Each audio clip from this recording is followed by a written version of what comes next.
Bien, muy buenos días, ¿cómo están? Bien, qué bueno, vamos a iniciar entonces la escuela dominical a nivel de iglesia, ¿cierto? Todos juntos, así que les invito a que tengamos un tiempo de oración para disponer de este tiempo en las manos del Señor. Padre nuestro, te damos la gracia en esta mañana por darnos la oportunidad de juntarnos todos, Señor, independiente de las edades, aquí, Señor, en esta escuela dominical, para recibir enseñanza tuya. Gracias, Señor, por darnos este privilegio de poder estar aquí. Y te pedimos en esta hora, Señor, que seas tú dirigiendo cada clase, a cada maestro, Señor, para que solo se hable lo que tú tengas preparado, Señor, para cada uno de nosotros. Y enséñanos a través de tu palabra, corrígenos, Señor, danos la luz que necesitamos para nuestro caminar diario. Y poder así, Señor, ser obedientes y gratos también ante ti, Señor, a través de poner en práctica las cosas que tú nos enseñas. Así que te pido en esta hora que niños, adolescentes, adultos, todos, Señor, los que participemos hoy de esta reunión, podamos ser bendecidos y podamos disfrutar, Señor, también de ti, de tu enseñanza y de lo que tienes para nosotros. Así que te pedimos que nos dirija y que nos acompañe en el nombre de Jesús nuestro Señor. Amén. Bien, le vamos a dar un minutito entonces para que puedan dirigirse a sus respectivas salas, menos los adultos, que están castigados, les toqué yo hoy día. Y vamos a continuar entonces con nuestra serie del Evangelio de Lucas. Así que para que se vaya preparando.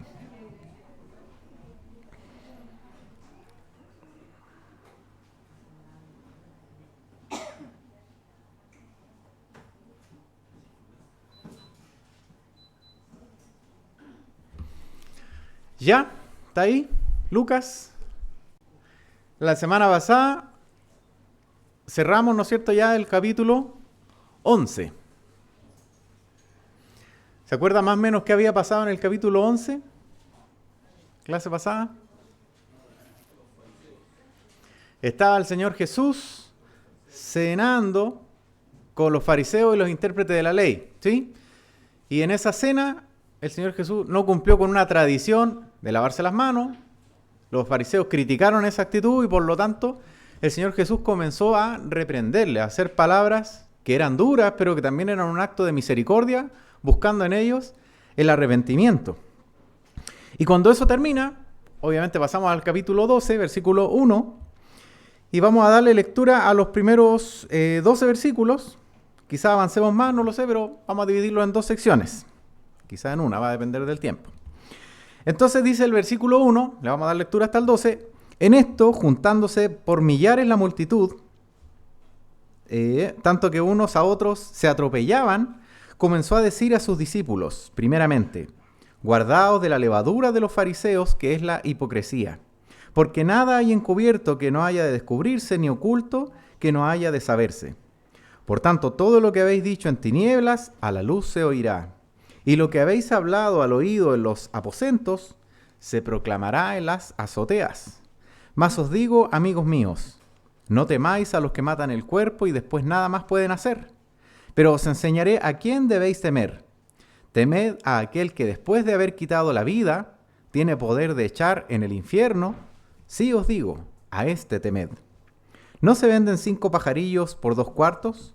Con todo, ni uno de ellos está olvidado delante de Dios. Pues aún los cabellos de vuestra cabeza están todos contados. No temáis, pues, más valéis vosotros que muchos pajarillos. Os digo que todo aquel que me confesare delante de los hombres, también el Hijo del Hombre le confesará delante de los ángeles de Dios. A todo aquel que dijere alguna palabra contra el Hijo del Hombre, le será perdonado. Pero al que blasfemare contra el Espíritu Santo, no le será perdonado. Cuando os trajeren a las sinagogas y ante los magistrados y las autoridades, no os preocupéis por cómo o qué habréis de responder o qué habréis de decir, porque el Espíritu Santo os enseñará en la misma hora lo que debáis decir. Bien, entonces vamos a ir estudiando hoy día estos versículos. Y algo interesante con lo cual parte esta enseñanza del día de hoy, que obviamente, como les decía, viene ligada a lo anterior, es que vamos a estar viendo acá un tema que hemos repetido ya hartas veces y que está vigente hasta el día de hoy, que es la hipocresía. ¿Ya? Lo que el Señor Jesús dijo fue, guardaos de la levadura de los fariseos, ahí en el versículo 1 al final, que es la hipocresía. ¿Sí? Entonces vamos a estar hablando de eso. ¿Cómo va a ejemplificar la hipocresía? Bueno, con algo que era muy palpable, que era la actitud de los fariseos, de los escribas, de los intérpretes de la ley. ¿Por qué? Porque ellos aparentaban una cosa, pero realmente en su interior no estaba eso, sino que estaba otra cosa. ¿Sí? Una forma muy, digamos, más palpable de verlo es como un actor, una actriz, ¿no es cierto?, que protagonizan un personaje cualquiera, pero no es lo que está dentro de ellos, ¿sí? Están fingiendo ser, no sé, una mujer embarazada, un hombre millonario, un hombre pobre, distintas condiciones, pero que obviamente no representan para nada lo que es realmente esa persona, ¿sí? Están caracterizando a alguien. Más o menos eso es la hipocresía. No digo que los actores sean hipócritas, ¿no? Es como un ejemplo. Eso es más o menos lo que estaba pasando aquí, ¿cierto? Los fariseos trataban de mostrarse muy enteros, muy conocedores, muy respetuosos. Eran, ¿no es cierto?, seguidores de sus tradiciones, pero por dentro el Señor conocía lo que había delante de ellos y eso es lo que está advirtiendo a los discípulos. Le está diciendo, cuidado, fíjense cómo están los fariseos, ¿sí? Son hipócritas, viven de algo que realmente no muestran o muestran algo que realmente no viven. ¿Dónde hemos visto hablar al Señor de esto? Hartas veces, ¿cierto? No es primera vez que escuchamos aquí que el Señor Jesús tenía este reproche hacia ellos de la hipocresía, lo hemos visto harto. Entonces, por ejemplo, si me acompaña a Mateo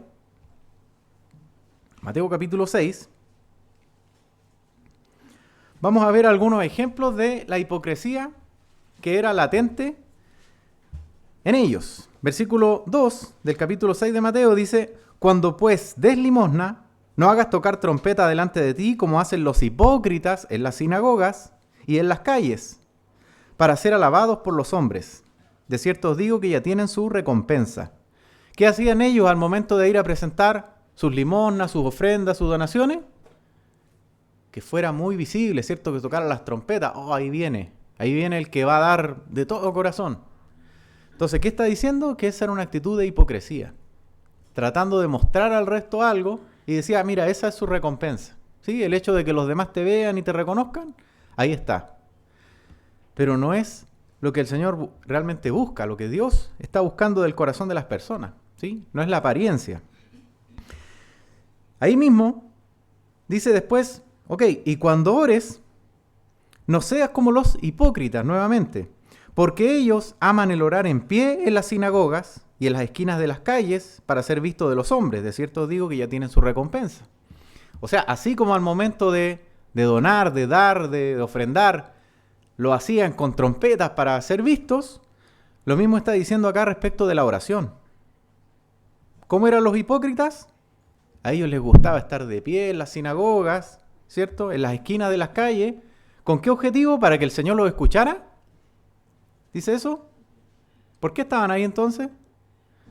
Porque buscaban ser vistos por los hombres. Hipocresía. Buscar quedar bien con el resto, pero no buscar bien con Dios, que es lo que deberíamos buscar en la oración, ¿cierto?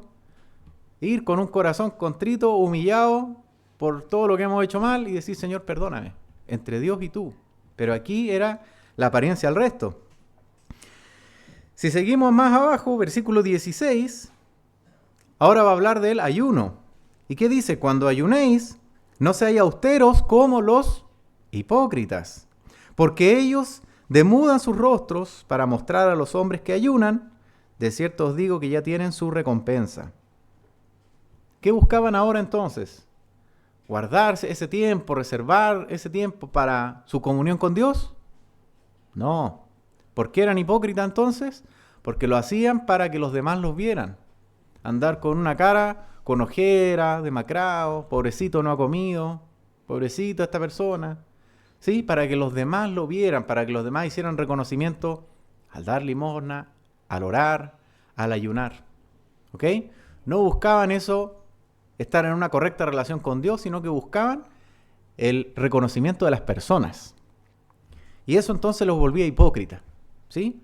En vez de estar concentrados y focalizados en Dios, lo estaban haciendo hacia las personas, para que los demás le vieran, los demás le reconocieran. Veamos otro ejemplo, ahí mismo en Mateo, capítulo 23.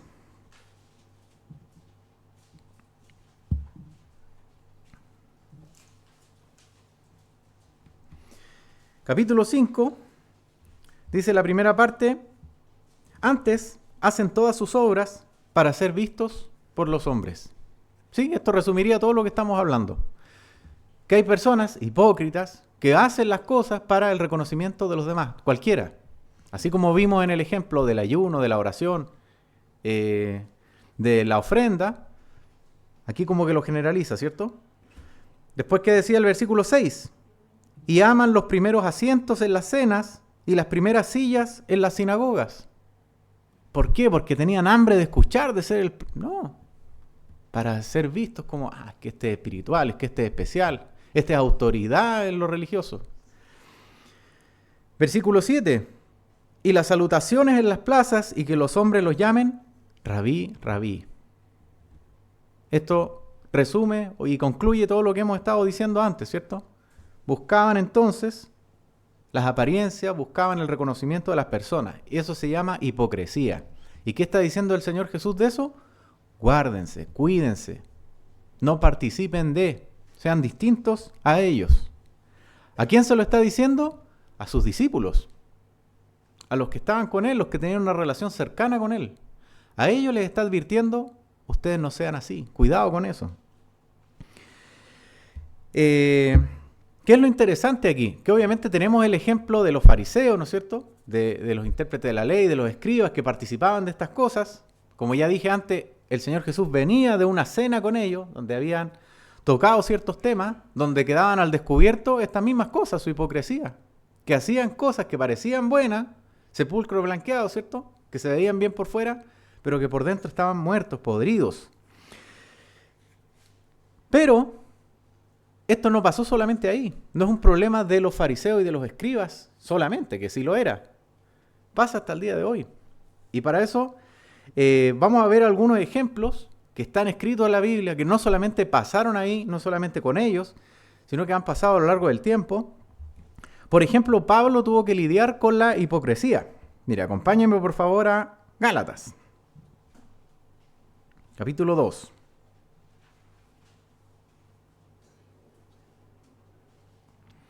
¿Qué dice el versículo 4 de Gálatas capítulo 2? Dice, y esto a pesar de los falsos hermanos introducidos a escondidas, que entraban para espiar nuestra libertad que tenemos en Cristo Jesús, para reducirnos a esclavitud. ¿Con qué tuvo que lidiar la iglesia después de la muerte y la resurrección del Señor Jesús? Viene la iglesia, ¿no es cierto? Y empieza a lidiar con falsos hermanos, hipócritas. Esa era la hipocresía, ¿no? Lo describimos antes, falsos. Aparentar una cosa, pero realmente ser o hacer otra. Y a Pablo le tocó lidiar con esto, con falsos hermanos. Siguió pasando, no era un problema exclusivo de los fariseos. Y sigue pasando hasta hoy, por eso que le estoy dando más o menos énfasis a este tema de la hipocresía. Vamos, por favor, 2 Corintios.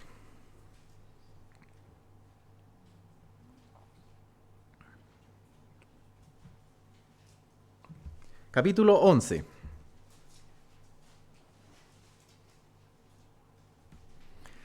Versículo 13.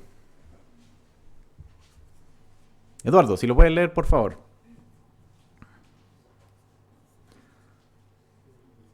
Segunda a los Corintios 11, 13. Porque estos son falsos apóstoles, obreros fraudulentos, que se disfrazan como apóstoles de Cristo. Gracias, Yayo. Porque estos son falsos apóstoles, eso es lo que está diciendo.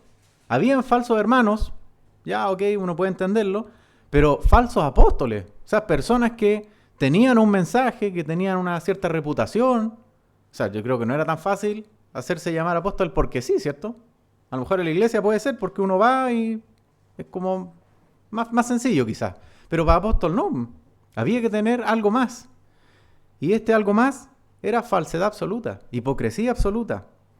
¿Con qué tuvo que lidiar la iglesia? ¿Con qué tuvo que lidiar Pablo? Con este tipo de personas también, ¿sí? Obreros fraudulentos. Parecía que estaban haciendo las cosas por amor al Señor, pero realmente no era el caso. se disfrazaban como apóstoles de Cristo, pero no lo eran, falsos. Después en el versículo 26, volvemos a ver lo mismo. ¿Qué dice Pablo? Que él estuvo en camino muchas veces, en peligros de ríos, en peligro de ladrones, peligro de los de mi nación, peligro de los gentiles, peligros en la ciudad, peligro en el desierto, peligros en el mar, peligros entre falsos hermanos. A donde fuera le tocaba lidiar con esto, con la hipocresía de personas que parecían ser hermanos, parecían amar al Señor Jesús, parecían honrar al Padre, honrar al Espíritu Santo, pero realmente eran falsos, eran de la boca para afuera. Finalmente, volvamos a Gálatas, por favor.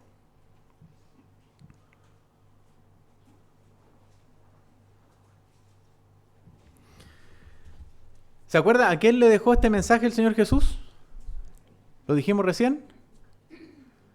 ¿A quién le dijo guárdense de la hipocresía? A sus discípulos, ¿sí? ¿Quién estaba entre esos discípulos? De los más conocidos. Pedro. Gracias. ¿Qué vamos a ver aquí en Gálatas, capítulo 2? Esta es una historia conocida. Versículo 11.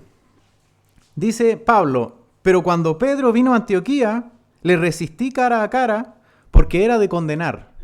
O sea, algo estaba haciendo mal. ¿Qué cosa? Pues antes que viniesen algunos de parte de Jacobo, comía con los gentiles. Pero después que vinieron, se retraía y se apartaba porque tenía miedo de los de la circuncisión. ¡Wow! El Señor, ¿qué le había dicho? Guárdate de la hipocresía. A él y a muchos más. ¿Y qué vemos aquí? Una actitud hipócrita. Porque él hacía una cosa escondidas y cuando llegaban los judíos, no, yo no participo con ellos. Se hacía el loco. ¿Sí? Y en su simulación, parecido al ejemplo que le daba antes de los actores y las actrices, ¿cierto? En su simulación participaban también los otros judíos, arrastraba al resto. De tal manera que aún Bernabé fue también arrastrado por la hipocresía de ellos. Estaban haciendo una cosa, pero realmente en su corazón había otra. Pero cuando vi que no andaban rectamente conforme a la verdad del Evangelio, dije a Pedro delante de todos, si tú siendo judío vives como los gentiles y no como judío, ¿por qué obligas a los gentiles a judaizar? ¿Qué hizo Pablo? Encaró la situación, ¿cierto? En este caso, fue donde Pedro, y como dijo en el primer versículo, lo resistió cara a cara. Habló de esta hipocresía. Probablemente después de esto, Pedro haya recordado las palabras del Señor Jesús. Quizás él se haya sentido como un fariseo, no lo sé. Pero mi pregunta es, ¿a nosotros no nos ha pasado? Lo más seguro es que sí. Que a lo mejor acá en la iglesia nos portamos súper bien, somos ejemplo para todos, llegamos a nuestra casa y no es lo mismo. O en nuestro trabajo, donde nadie nos ve, encerrado, no sé, en el baño, manejando camino a casa. Distintos escenarios. ¿Somos lo mismo siempre? ¿Reflejamos al Señor siempre? ¿O hay momentos, hay lugares donde no? Y eso es lo que nos está invitando acá el Señor. ¿Qué nos está diciendo? Cuídense de la hipocresía. Vemos un ejemplo súper visible en los fariseos de que ellos lo hacían a viva voz. Pero hay otro ejemplo, y aquí ya empezamos, ¿no es cierto?, a hilar más fino como Pedro, donde a lo mejor no era tan visible. Pero ojo que esa hipocresía arrastra también al resto. Entonces, ¿qué es lo que vimos entonces en este capítulo 12 de Lucas? Que el Señor está diciendo, guárdense de la levadura de los fariseos, que es la hipocresía. Y volvemos entonces al capítulo 12, ahora sí, entramos de lleno, y decía el Señor Jesús, porque nada hay encubierto que no haya de descubrirse. A las personas podremos engañar, pero a Dios no lo vamos a engañar. Ni oculto que no haya de saberse. Todo va a ser puesto a la luz. Por tanto, todo lo que habéis dicho en tinieblas, a la luz se oirá. Y lo que habéis hablado al oído en los aposentos, o sea, donde no te escucha absolutamente nadie, se proclamará en la azotea. ¿Sí? Es un contraste entre la luz y las tinieblas, entre lo muy silencioso que puede ser, que va a ser proclamado a viva voz, como desde un altar, digamos. Entonces, eso es lo que está enseñando aquí. Tengan cuidado, porque Dios conoce el corazón, no como las personas no lo conocen, solamente se quedan con lo que pueden ver por fuera, pero Dios lo conoce todo. Y entonces, así como da esta advertencia, nos va a dar también, si se quiere decir así, una receta para poder combatir la hipocresía en estos versículos. ¿Y cuál es? Bueno, más o menos ya lo adelanté antes, pero el Señor va a invitar ahora a todos los que estaban ahí. ¿Se acuerda que leímos en el principio que estaban amontonados, que se atropellaban unos con otros? Mucha gente estaba siguiendo al Señor. Y a estos les va a decir, amigos míos, y aquí viene el primer consejo, les dice, no temáis a los que matan el cuerpo y después nada pueden hacer. ¿Sí? Pero os enseñaré a quién debéis temer. Temed a aquel que después de haber quitado la vida, tiene el poder de echar al infierno. Si os digo, a este temed. Entonces, ¿cuál es este primer consejo? Tiene que ver con honrar al Padre. Son 3 consejos. Voy a alerta de spoiler. Hay que honrar a 3 personas que son uno. ¿Ya? Pero vamos a llegar por parte. Aquí está diciendo honrar al Padre.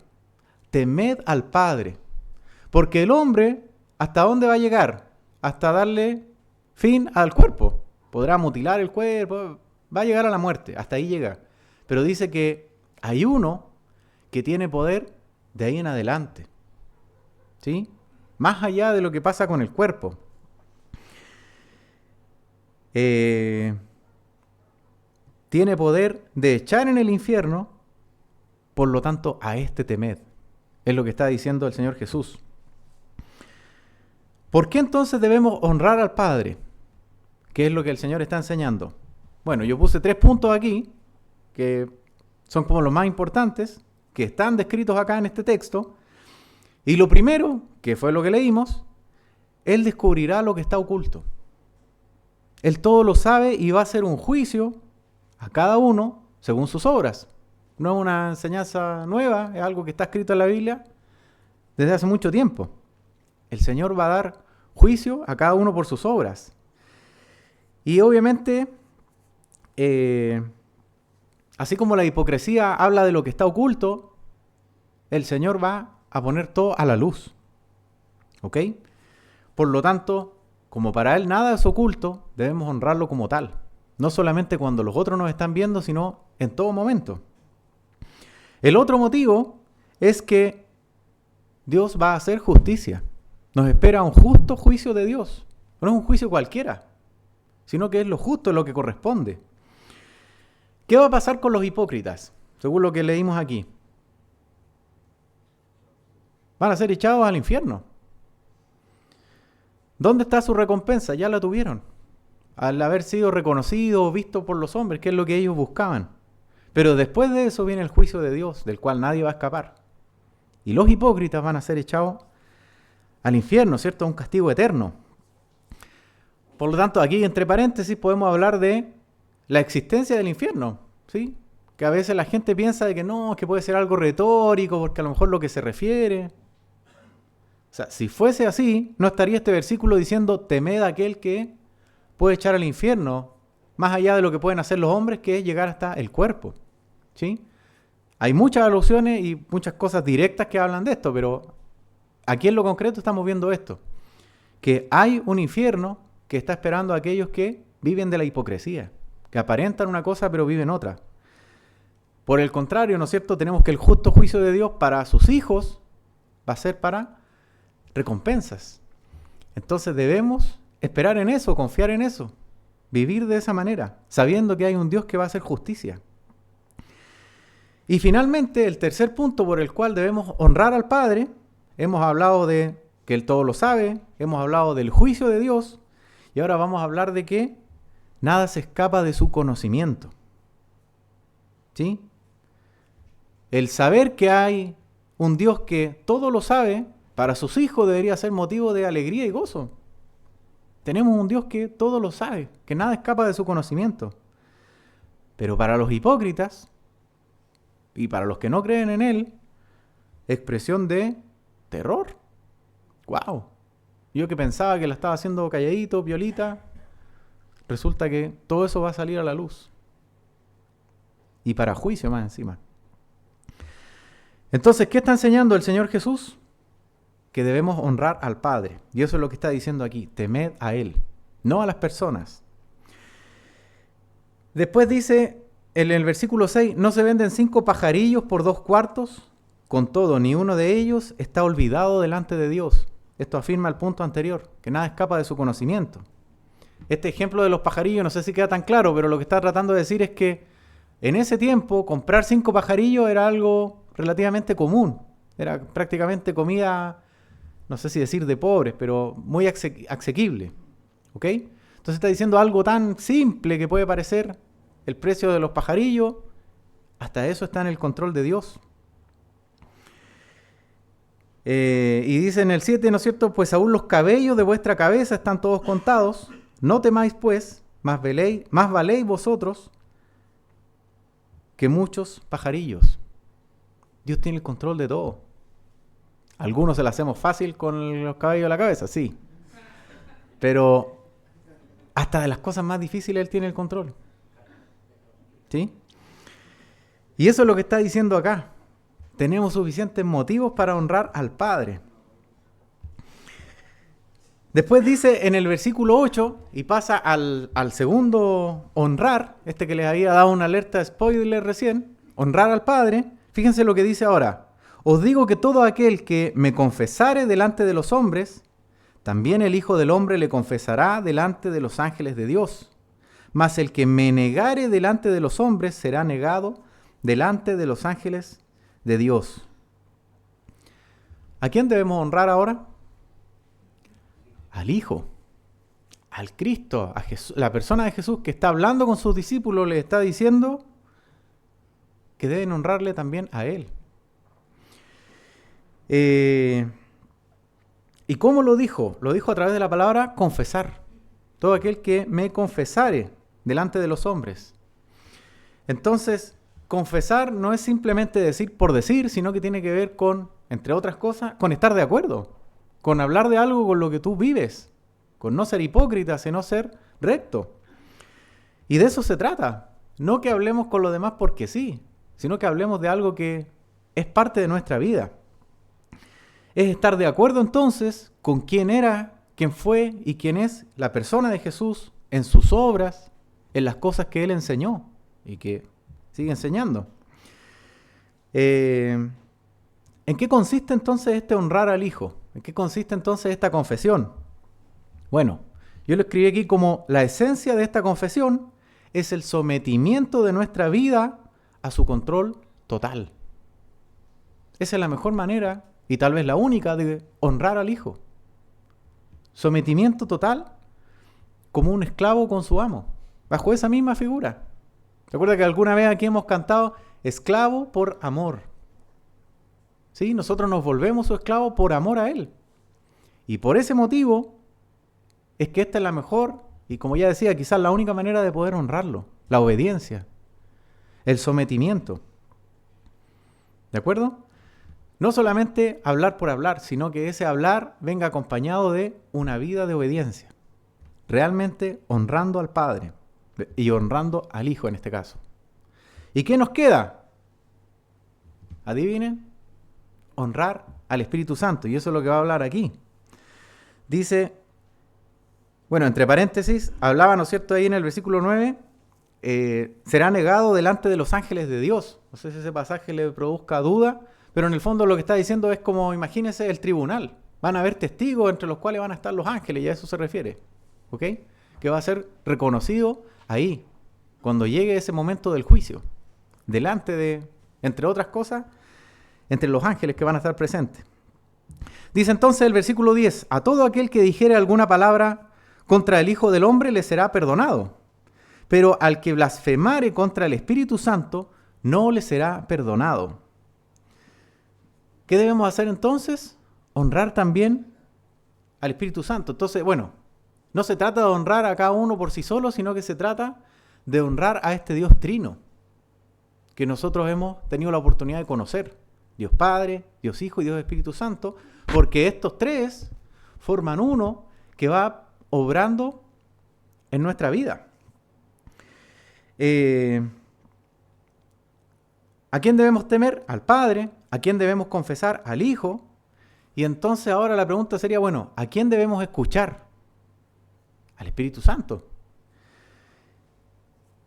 El Padre viene siendo este juez, ¿no es cierto?, que tiene una ley, y esa ley fue quebrantada.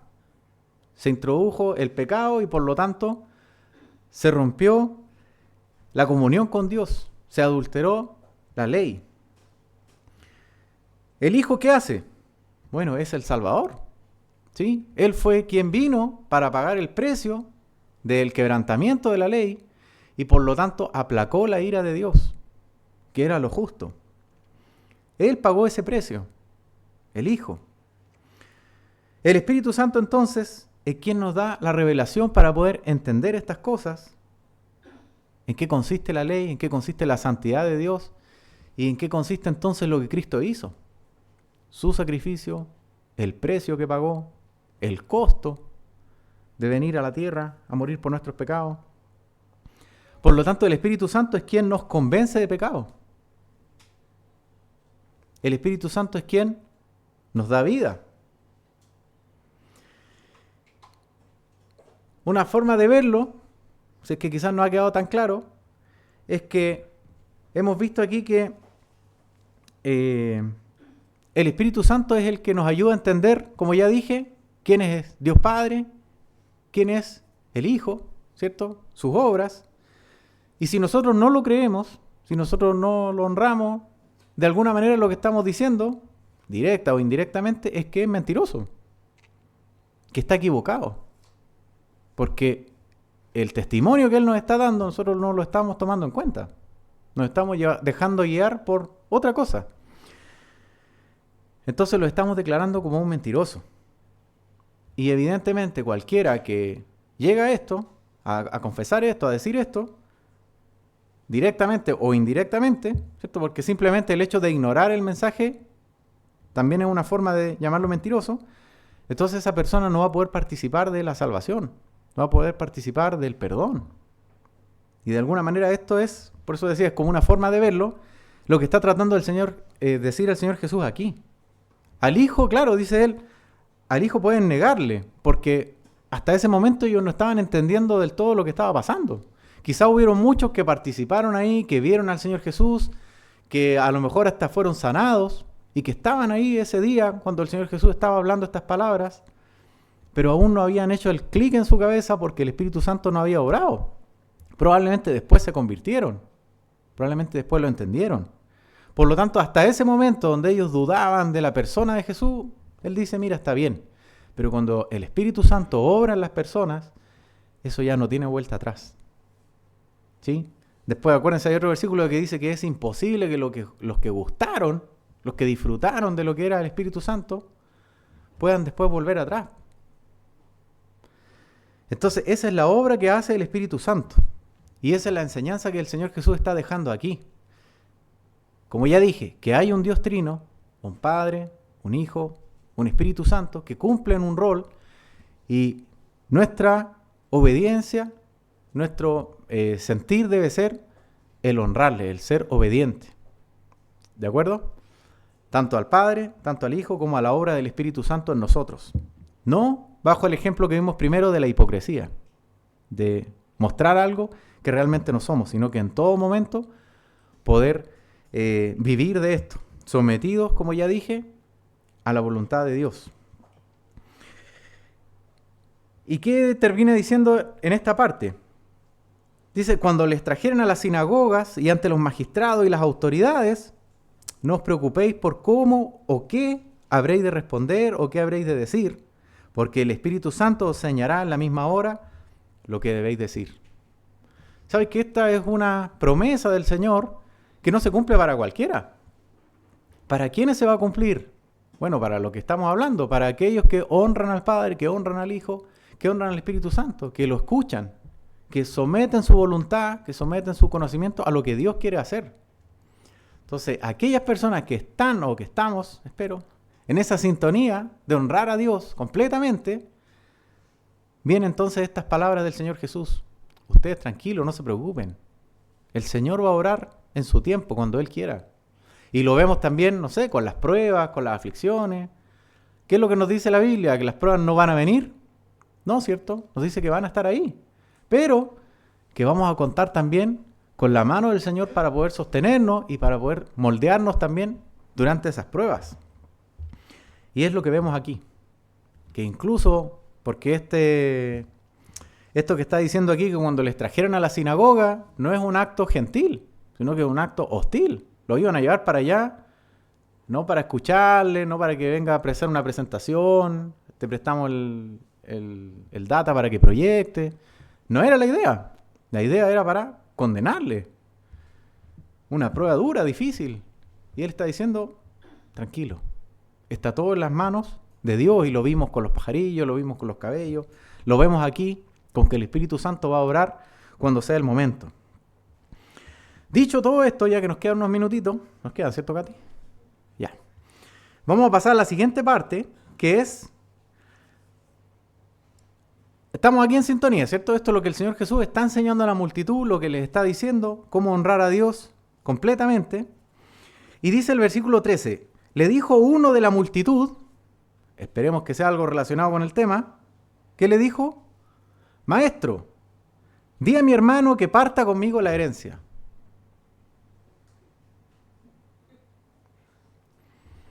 Estaban hablando de un tema sumamente relevante. El Señor Jesús estaba enseñando de la hipocresía, de vivir para Dios, ¿cierto? Y viene uno ahí y le dice, Señor, intercede tú como juez en este problema de herencia que tengo con mi hermano. Súper a tono con la conversación anterior, ¿cierto? ¿Qué dijo entonces? Versículo 14. Mas él le dijo, hombre, ¿quién me ha puesto sobre vosotros como juez o partidor? El Señor Jesús ni siquiera se interesó en involucrarse en este conflicto. A lo mejor la persona que demandaba a su hermano tenía razón. Quizás no. Quizás estaba tratando de sacar provecho de algo que no le correspondía. No lo sé. ¿Pero qué le responde el Señor? No se involucra en esto. ¿Quién me ha puesto a mí sobre vosotros como juez o partidor? Y les dijo, no solamente a él, sino que a los que estaban ahí escuchando, mirad y guardaos de toda avaricia, porque la vida del hombre no consiste en la abundancia de los bienes que posee. Así como antes habló de la hipocresía y que debíamos guardarnos de ella, ahora ¿qué está diciendo? Guardaos de la avaricia. Y también dice, porque la vida del hombre no consiste en la abundancia de los bienes. Si tu enfoque es, no sé, cualquier cosa material, poder asegurar tus hijos, tus casas, tener más autos, comprarte el BMW de última generación, estás equivocado, ese no es el objetivo de la vida. Eso es lo que está diciendo el Señor. La vida del hombre no consiste en la abundancia de los bienes que posees. Y ojo aquí, porque bíblicamente hablando, hemos visto hombres de Dios que tuvieron mucha abundancia de cosas. ¿Se acuerda usted por qué se separa Abraham de su sobrino? Ya no había espacio para los dos. Entonces Dios sí provee. El problema no es no es el bien, digamos, no es poseer cosas. No significa que si yo tengo o si yo no tengo, estoy pecando o no estoy pecando. Hay casos donde Dios ha provisto de muchos bienes a sus hijos y otros donde los ha tenido en aflicción y dificultad, diciéndole, bástate mi gracia. ¿Sí? Por ejemplo, a Pablo. No le dijo eso por la situación económica, sino que porque Pablo pasó hambre. Y le tocó naufragar y le tocó difícil, él no tenía rebaños y animales. Entonces podemos ver que hay distintas situaciones, que Dios tiene el control de todo, por lo tanto no es que los bienes sean buenos o malos por sí mismos, sino que es la actitud de las personas. Y también hemos hablado de esto antes, porque el Señor Jesús no es la única vez que toca el tema, ¿sí? Entonces dice acá que, versículo 16, les refirió una parábola, diciendo, la heredad de un hombre rico había producido mucho. Y él pensaba dentro de sí, diciendo, ¿qué haré? Porque no tengo dónde guardar mis frutos. Y dijo, esto haré, derribaré mis graneros y los edificaré mayores. Y allí guardaré todos mis frutos y mis bienes. Y diré a mi alma, alma, muchos bienes tienes, guardados para muchos años. Repósate, come, bebe, regocíjate. Pero Dios le dijo, necio, esta noche vienen a pedirte tu alma, y lo que has provisto, ¿de quién será? Así, el que hace para sí tesoro y no es rico para con Dios, perdón, así es, el que hace para sí tesoro y no es rico para con Dios. Entonces, ¿qué vemos en esta parábola? Vemos que este hombre, ¿qué estaba buscando? O primero, ¿en qué consiste la parábola? Me imagino que se entendió. Pero en un hombre, ¿no es cierto?, que creció tanto su negocio, las cosas que tenía, que se le hicieron chicos los almacenes. Y para que no se le perdieran, no se le pudrieran, no sé, decide agrandarlos. ¿Sí? Algo trivial, digamos, no tiene nada de malo en eso. Pero, ¿qué es lo que el Señor nos ha estado hablando en estos versículos?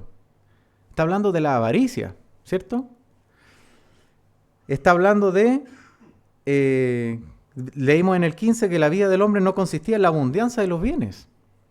Entonces, esta persona tenía ahí su foco. ¿Por qué? Porque dentro de lo que vemos, dice que pensaba dentro de sí diciendo, ¿qué haré? No tengo. ¿Dónde guardaré mis frutos? Esto haré. Todo enfocado en sí mismo.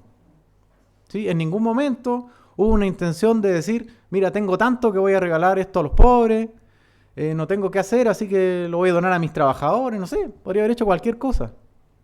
Pero vemos que él lo que buscaba era crecer más y más en lo que tenía.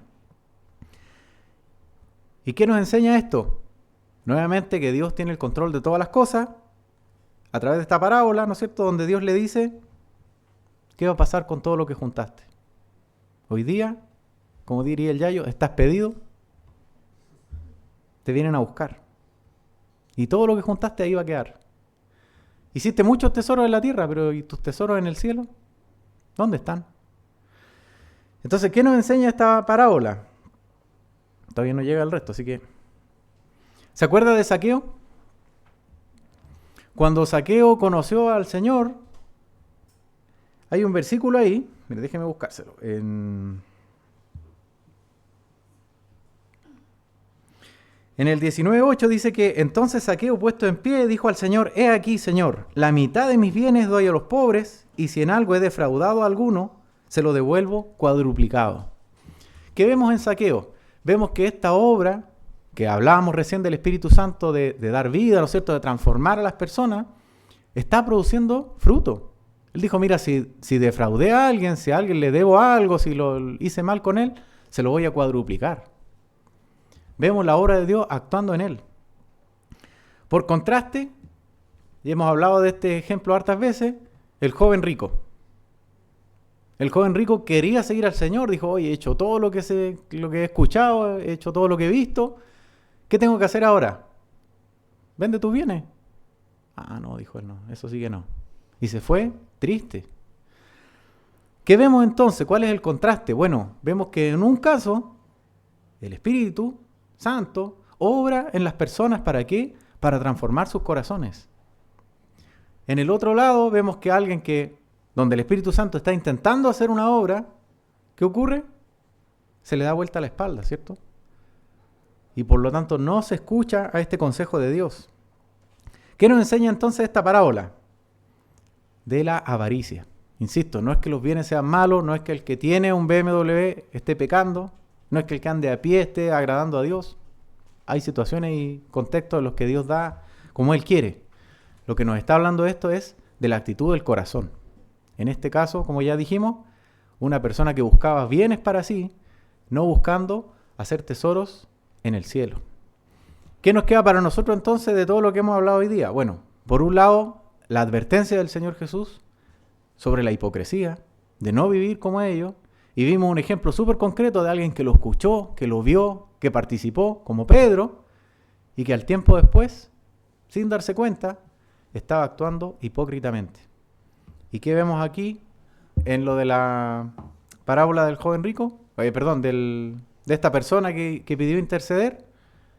Lo mismo, alguien que estaba buscando su propio beneficio, olvidándose y desenfocándose del objetivo principal que era el Señor.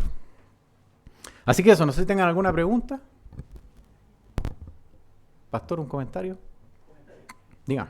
En el versículo 11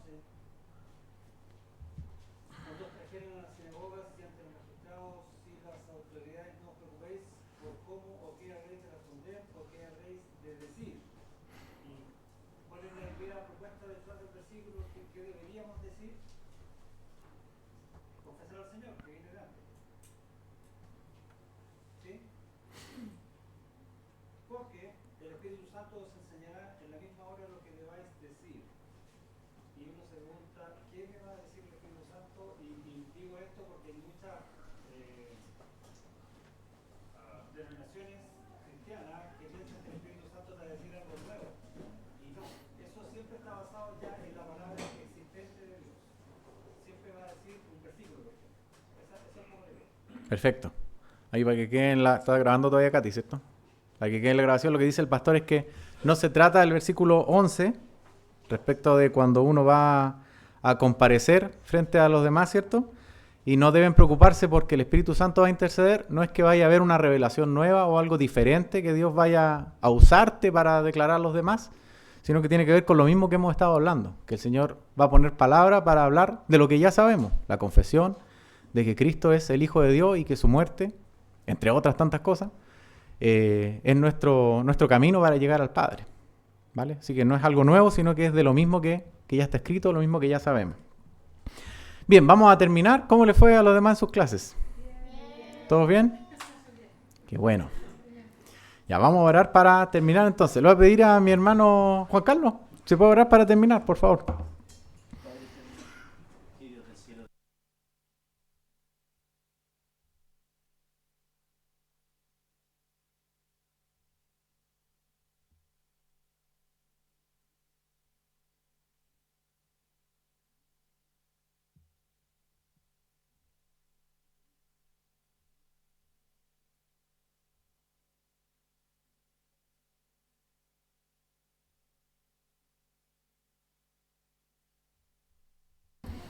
Amén. Pueden pasar entonces al break.